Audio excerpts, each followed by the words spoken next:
Hey you guys, so this post is specifically for people that are on the go all the time. My cousin Amber, she is such a busy mom of triplets. Yes, triplets. She blows my mind. But, a lot of times our schedules do not allow for cooking for every meal or a microwave and things like that. So I know myself, I'm in the car a lot, so I have to pre-plan, and that's what I tell everyone. You have to at least pre-plan in your mind and pack. Not so much, you don't have to meal prep to the point where you spend your entire Sunday meal prepping, because to be honest with you, I have never actually done that. People always talk about meal prep Sunday, and I kind of laugh because I'm like, I have no idea what you're talking about, because I don't do that. And maybe I'm blessed because I do have a few hours here and there throughout the week that I can kind of get things together. But for meal prepping is more chopping everything up and, getting the fat off of the chicken, dicing up my berries, de-stemming, washing, bagging, everything. So meal prepping can be different for everyone. But today I want to show you some of my favorite quick snacks and things that you can pretty much take on the go because I know we all need a little bit of help in that department and some new ideas. Okay, so first things first, I do not discriminate against protein bars.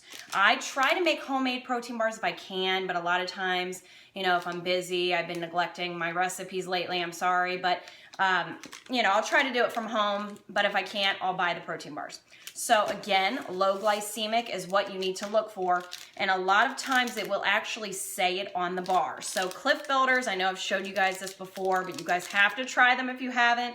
Do not let the calories and the sugar steer you away. I know so many people always comment about that's too many net carbs or whatever, and I understand everyone's on a different plan, but you don't need to worry about just looking at carbs. It's not that tough, I mean, you shouldn't be neglecting your carbs if they're good carbs.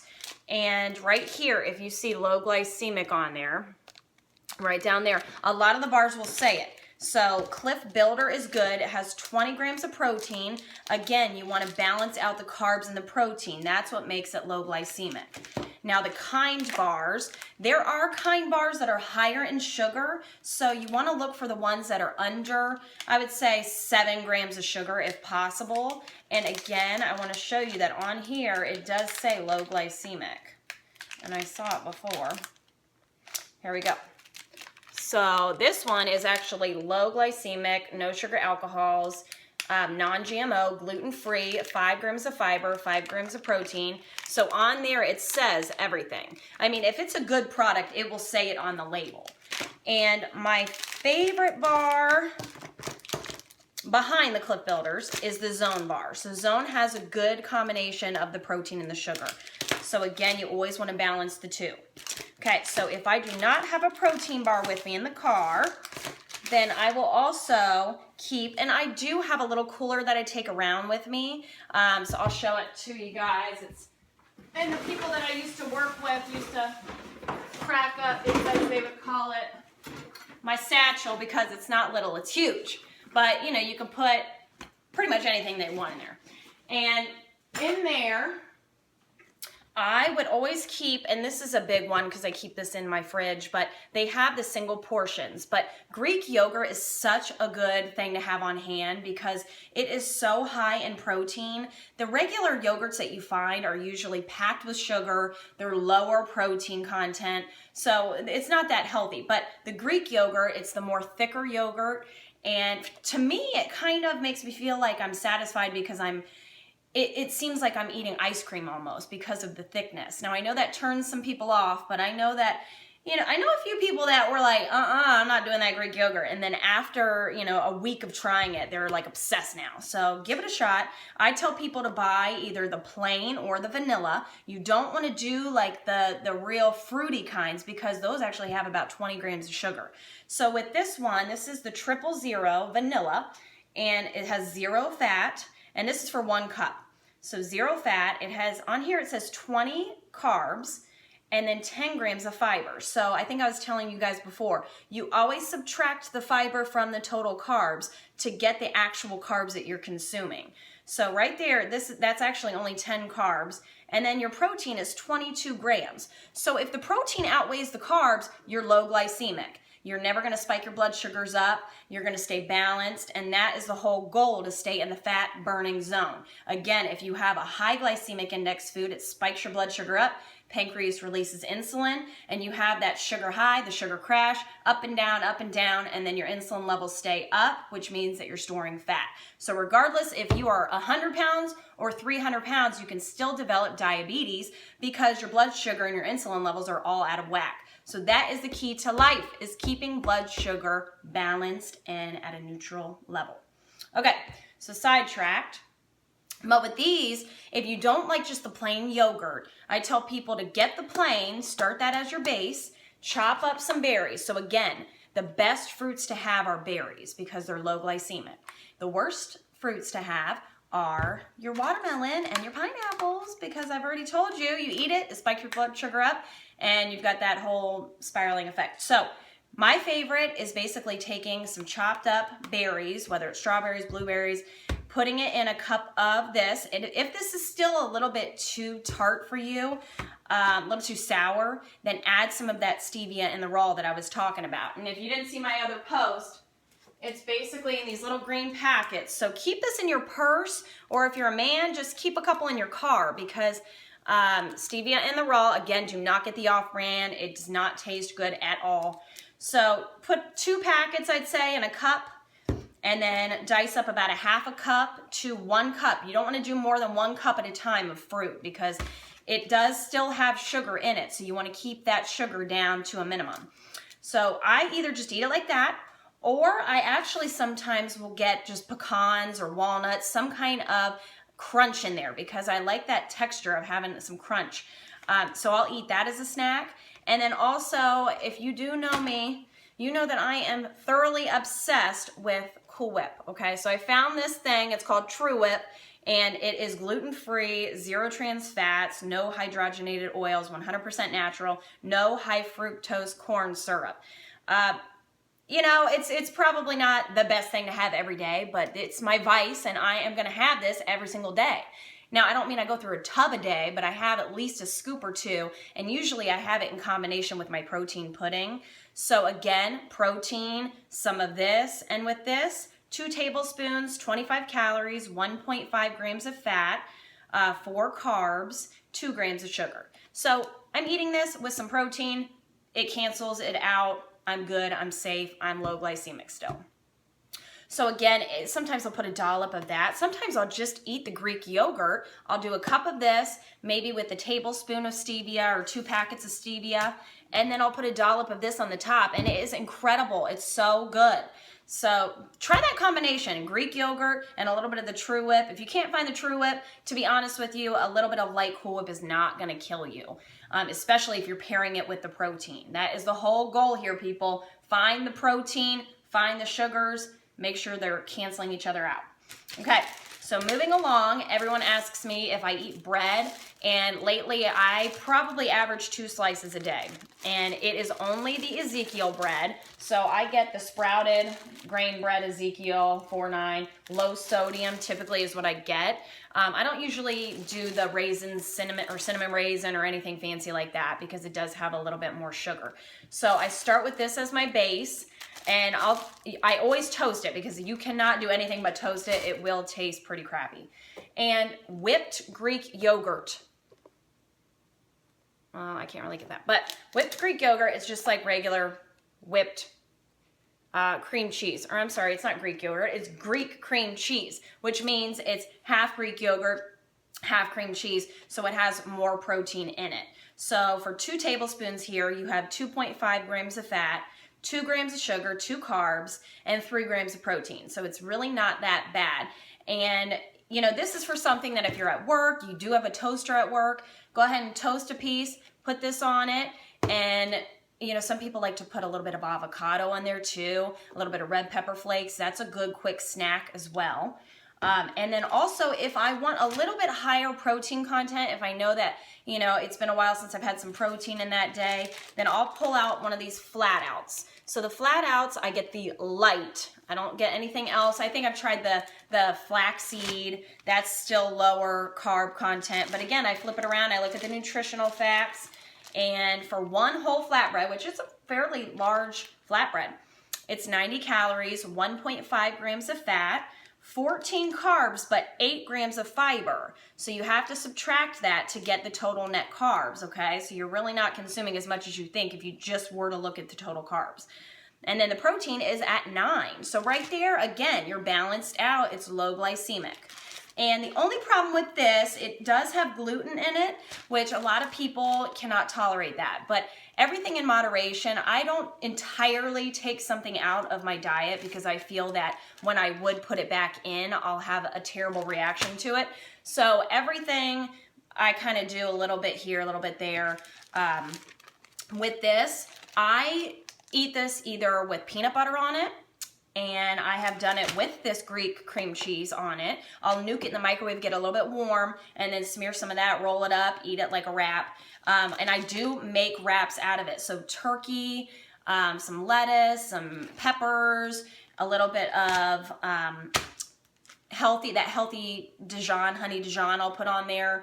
Just switch it up, but it's good to pack for lunch, but you have to pack it separately because you don't want to get it all soggy. So I always pack this separately in a Ziploc baggie, and then I'll pack, you know, my meats in one area, my veggies in another, and then my dressings in another.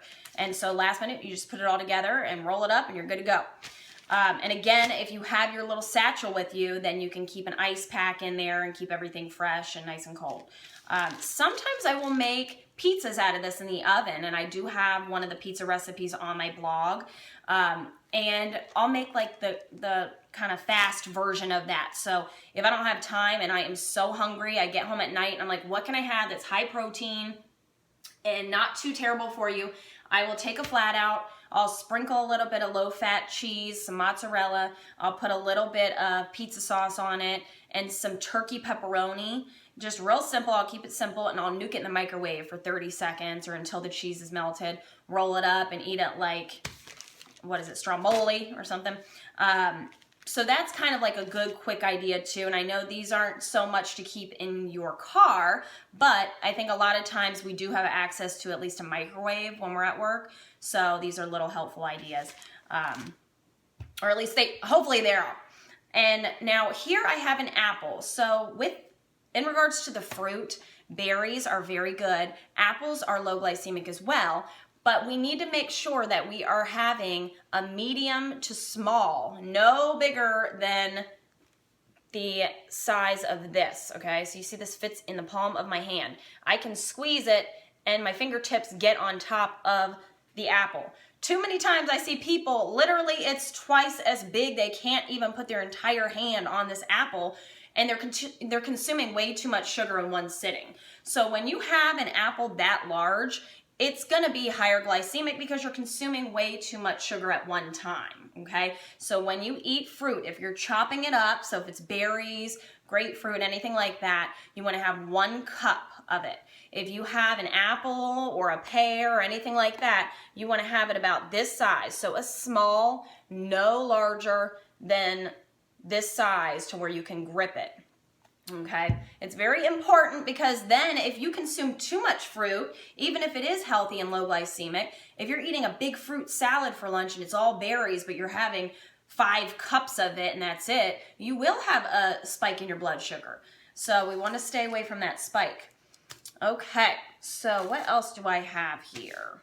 I have protein powder. So a quick thing too is to keep some protein powder. Just if you want to take the whole jug, just scoop 1 or 2 scoops, in your shaker cup. And then when it comes time, just add water and ice, shake it up, and that's something quick to have on the go. Now here is the best tasting protein powder that I have found. It's whey protein. It's the Physique line of the LifeVantage brand that I promote for. But I know a lot of people cannot do whey protein because it's harsh on the belly. So I will let you know of the plant-based protein powder that I use myself. And it is raw protein made by Garden of Life. And I can't wait for LifeVantage to get their vegan line out because I will be blowing that up and you guys will not hear the end of it. But until then, Garden of Life has raw protein. Now again, this is not the best tasting. I will admit it right now. It really isn't. I mean, I'm not lying. This stuff, if you guys can do whey protein, the Physique line, it's the vanilla, is incredible. It really is. But this is gentle on the belly. So for me, that's a little bit more important than taste, because I used to have a lot of stomach issues, and now that's kind of regulated everything. So I'll just keep that in my car if I need a scoop or two, depending on, you know, how much I want. You always want to keep into consideration when your next meal is going to be. Now, if I know, okay, I'll be home in an hour and a half and I'm going to have dinner and I'm starving, I don't want to have like 400 calories, you know, in a big, you know, in a big concoction that I make. So I may just do like 3/4 of a scoop just to get me through, you know, until I get home to dinner. So you always want to pre-plan your day and know, okay, timing wise, you should eat every 2 to 3 hours. And if I'm going to eat in an hour, but I'm starving, I need a little something, it's good to have something like maybe like a handful of nuts in the car. So that brings me to my next little snack. You can do anything like these pecans. Just always keep a bag of some kind of nut that you like in the car or with you in your bag, just because it's so easy just to pop a couple in your mouth. You don't have to worry about eating a whole bar if you're not that hungry. So again, do not worry about the fat in nuts because it is all healthy. It's very good fat to have. Okay. And the last thing I'm going to hit on, and I am going to attach, I have a blog post that basically states all the quick little snacks that I tell my clients to have late night when they don't want to spend forever in the kitchen and all that. But the last thing I want to share with you today is cereal, because I have a lot of people ask me if I eat cereal, and I was so hesitant for years to even try cereal again because I used to be addicted. Like, I could eat a whole box. But back then, I was eating Fruity Pebbles, and that's obviously entirely sugar. So for now, I stick with one brand. It's Kashi Go Lean, and this is typically what I get. So it's just the basic Kashi Go Lean. And when I look at the nutritional facts for a cup and a fourth, so that's a large serving for a cereal. Typically the serving's like 3/4 of a cup, or I've even seen half of a cup, and it's like, who really has half of a cup of cereal? Let's be honest. So 2 grams fat, and then your total carbs, it says 40, but the dietary fiber is 13. So again, you subtract the 13 from the 40, which gives you the real carb total that you're consuming. And then the sugars is only 8, and the protein is 12. So again, it's fairly balanced out, and the protein outweighs the sugar, so that means it is safe in my eyes. Again, it's a little bit higher with the carbs, but if you eat it at the right time of day, if you eat it in the morning, if you're one that's, you know, on the go a lot and you don't even want to eat it as cereal, sometimes I'll put like half of a cup or a cup in a baggie. And again, if I know, okay, I have an hour until I get home, I'm so hungry, what can I snack on? I'm stuck in traffic, my stomach's growling, I'll just literally just pop a couple handfuls of the Kashi Go Lean in my mouth, and then it keeps me going until I get home. And so when you get home, you're not like reaching for like the kids' cookies and candies and all that crap. And then today, I actually saw this new thing. I don't know if it's new, but it's the first time I've actually looked at it. So it's Kashi Go Lean, but it's a cinnamon crisp, and I love cinnamon. So it has 11 grams of protein, 9 grams of fiber, and let's see here, 4 grams of fat. And the serving is only 3/4 of a cup, but it's still on the healthier end for cereal. And also with, in regards to the milk, I do not tell my clients to drink cow milk unless they really, really, really like it. I highly suggest this, and you can get the off-brand, it doesn't really matter, but the Blue Diamond almond milk. So I tell people the best is the vanilla unsweetened, and to be honest, I'll usually do like half and half. I'll usually do half of this, half water, because I just like a little something in my cereal when I'm eating it. But I probably average maybe 1 to 2 bowls a week of cereal at most, and it's usually when I'm craving something sweet and I don't want to do something so heavy like peanut butter or, you know, like a big protein shake. I just want to do something quicker. But that is a good little option. Try not to do it right before you go to bed if you are trying to lose weight, because it is a little bit higher on the carbs, but again, it's a healthier option. So if you guys have any specific questions about anything I have shared today, please holler. Again, I'm going to attach some information, and you can click on the link to go to my website to view the post that I did make a few months back about quick options and options on the go. So hopefully you guys gained a little bit, at least one thing from today. And Amber, I love you. Hang in there with those kids, and I need to come see them soon. All right, bye.